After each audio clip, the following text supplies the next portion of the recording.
want to do a video detailing kind of the photo shoot, the calendar photo shoot that I've been talking about for a while.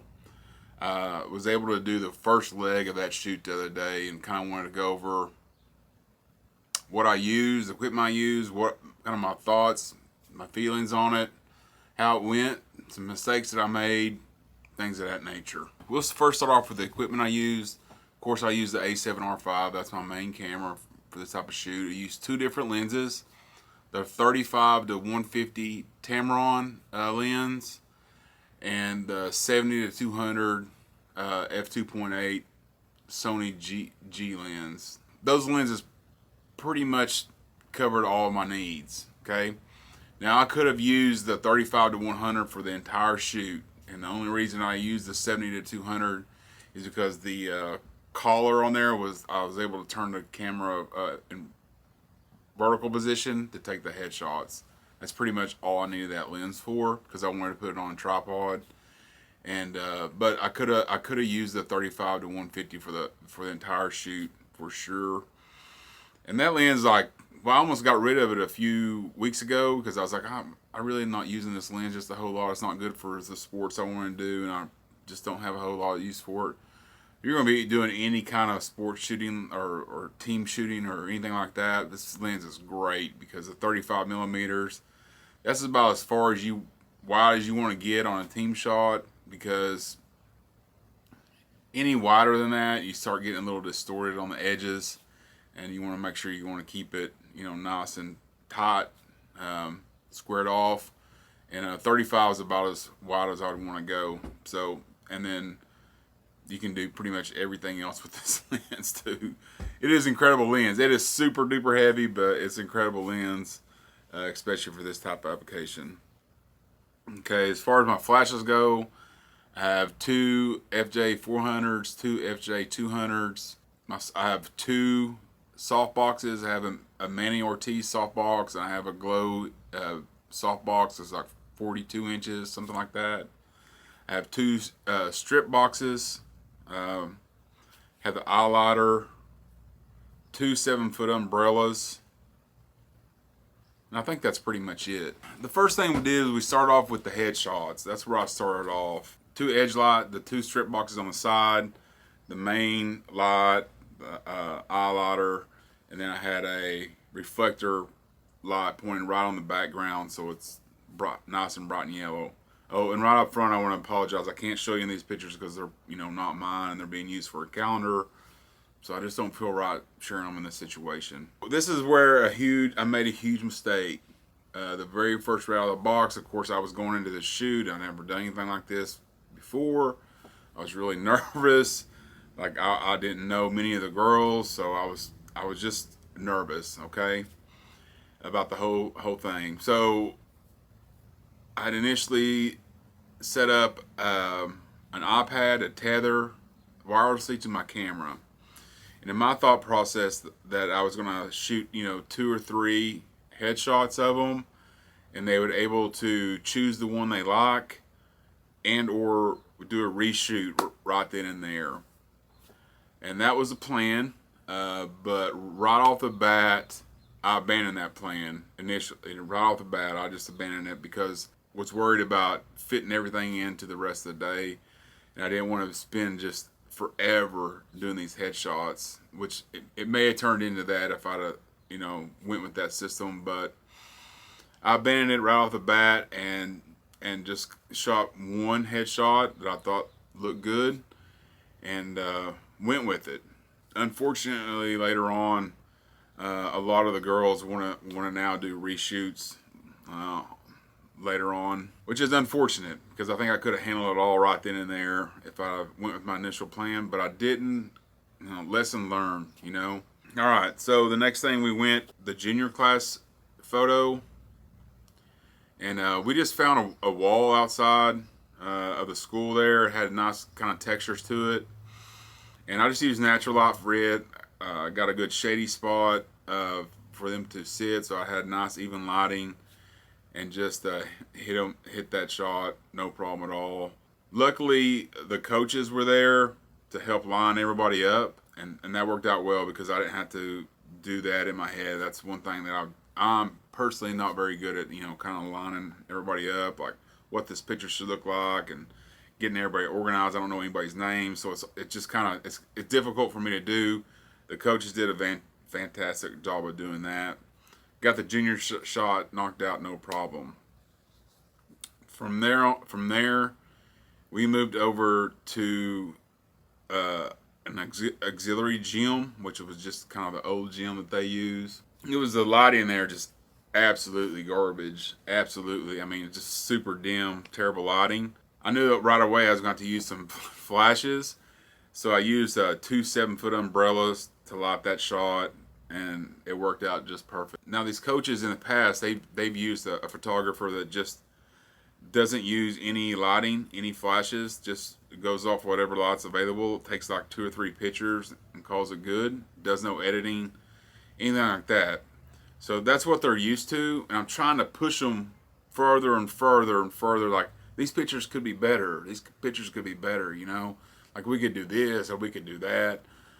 But the coaches are just wanting it done, as quickly as possible. But I'm trying to slowly push them into a position, where, like for instance, this picture in the gym, like, yeah, I could have used a 2 7-foot umbrellas to light them, and then I could have used a 2 different flashes to light something behind them, like a sign behind them, or maybe the backboard, or something like that. So, but it's hard for me to get the coaches headed in that direction. They just want the shot done and let's go. So anyway, but that's what we did, and it worked. And I think the picture turned out well.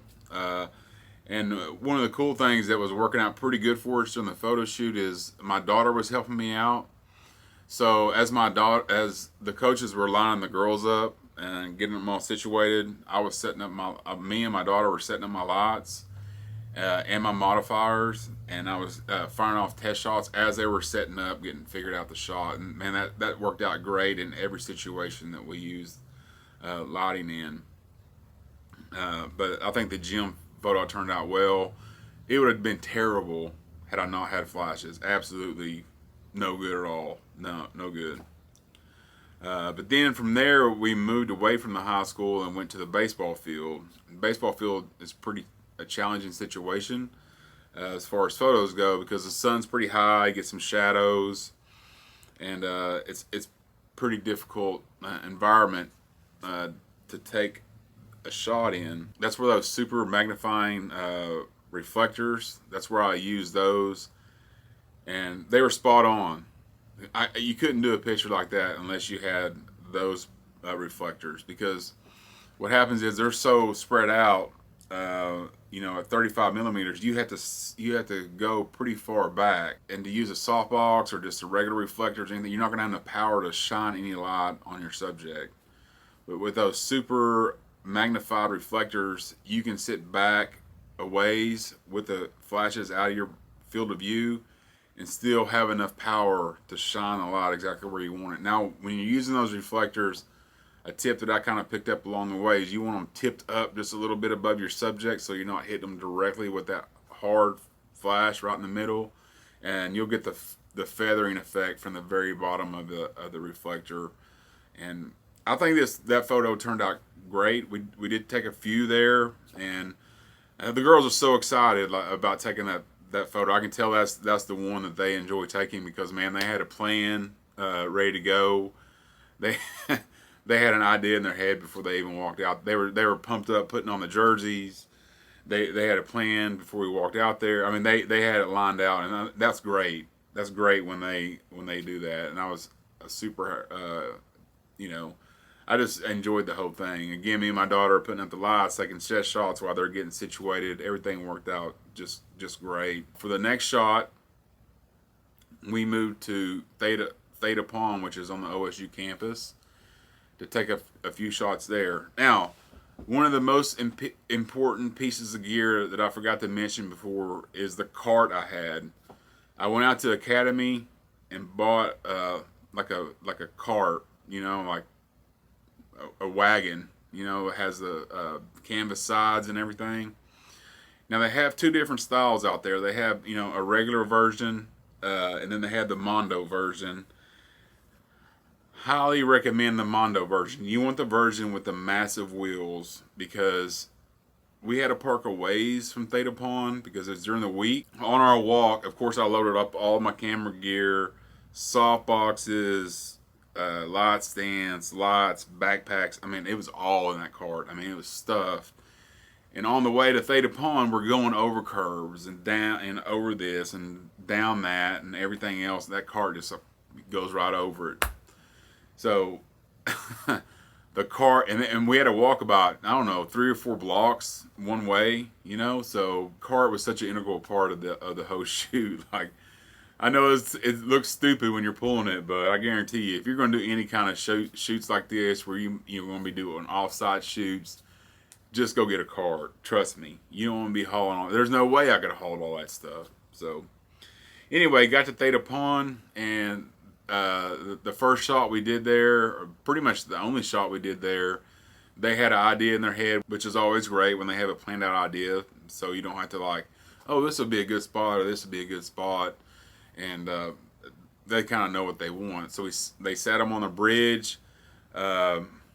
We had there was a backlight coming in, which is just perfect, but it was coming in through some trees, so it was a little bit softer.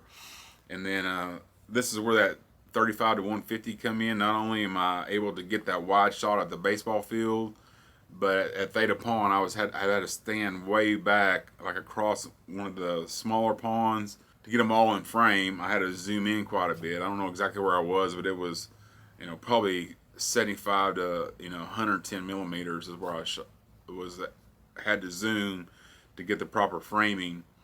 And it all worked out great. That's where that 35 to 150 came in. And with that soft backlight on their hair and the even lighting, that picture turned out great, I think. From there, we went over to another building and went inside. And this is why I bring the lights, And they want to take a picture on this wooden staircase. It's like super dark in this building. Just the, fluorescent lights. Like, if you had taken that picture with just those fluorescent lights, it would look absolutely terrible. That had this, all kinds of weird shadows from the overhead lights.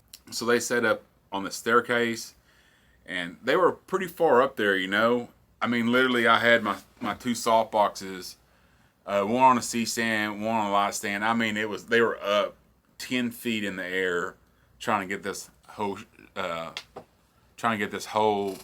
scene lit up. And it worked out great.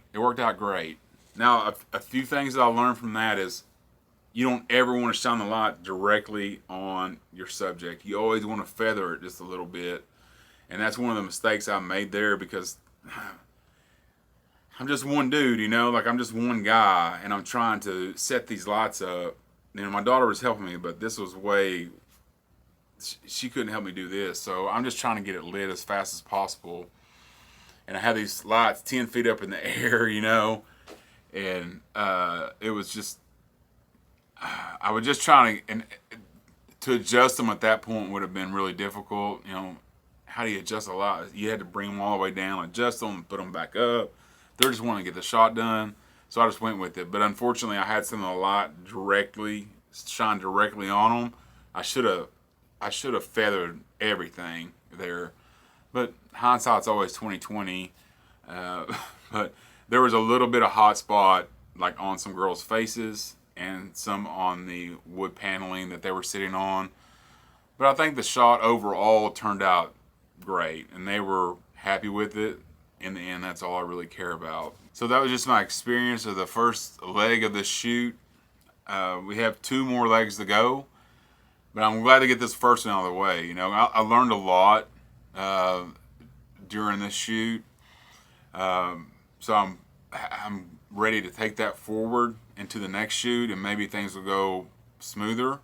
Maybe I'll get some better photos. Even though all the photos I got this time they turned out great, it's just maybe I could have lit it a little bit different, or feathered my light a little bit more, or done something just a little bit different to make them better.